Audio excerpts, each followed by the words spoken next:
why they say you've got to choose between science and God. And that's because they've got a false idea of God.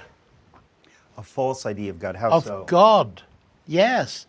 Because Hawking starts off by talking about the Greek gods.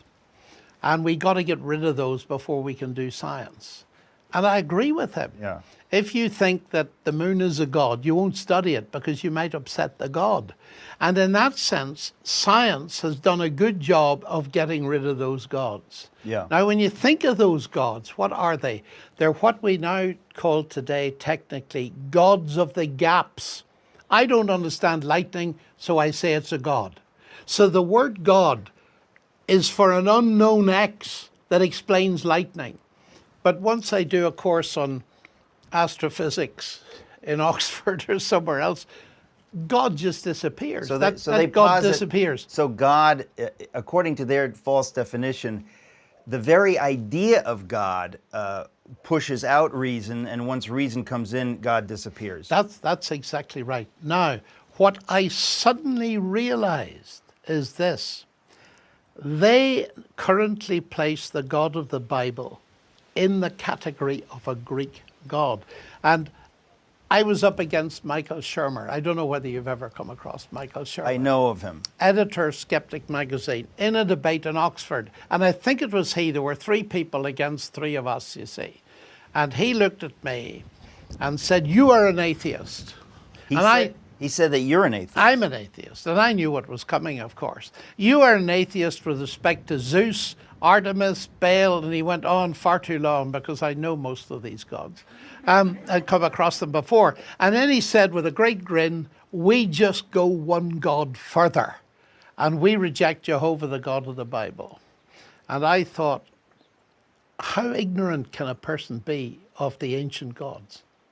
Because if you've done any thinking at all and read anything, which I have because I'm very interested in the ancient gods, and the common characteristic they have is, in all those ancient mythologies, they have a cosmogony, yes, but they also have a theogony. And a theogony is the genesis of the gods, because the gods appeared from the primeval stuff of the universe. In other words, they're material gods. Now again and again I have to hit pause because that's a big idea.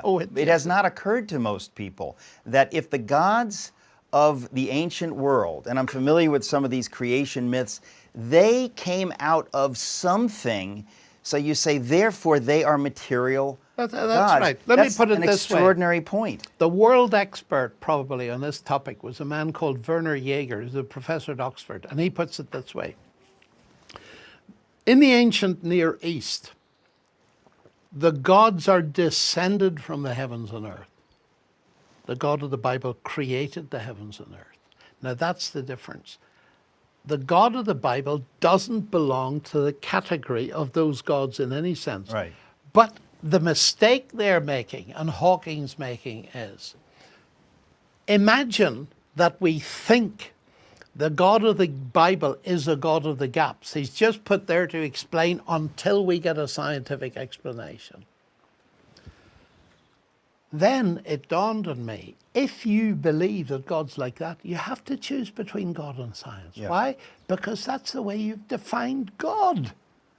You've defined God to be a non-explanation waiting for science to come along. So of course you have to choose. The God of the Bible is not a God of the gaps, that they do not understand the biblical concept of God. See, Richard Dawkins, he says in one of his books that you've got scientific explanation, you've got the God explanation. They're both scientific type explanations. Right. That, to my mind, is profound misunderstanding. God no more competes with science as explanation of the universe than Henry Ford competes with the law of internal combustion as an explanation for the motor car engine. Anybody can understand that. We are used in life of having multi-level explanations.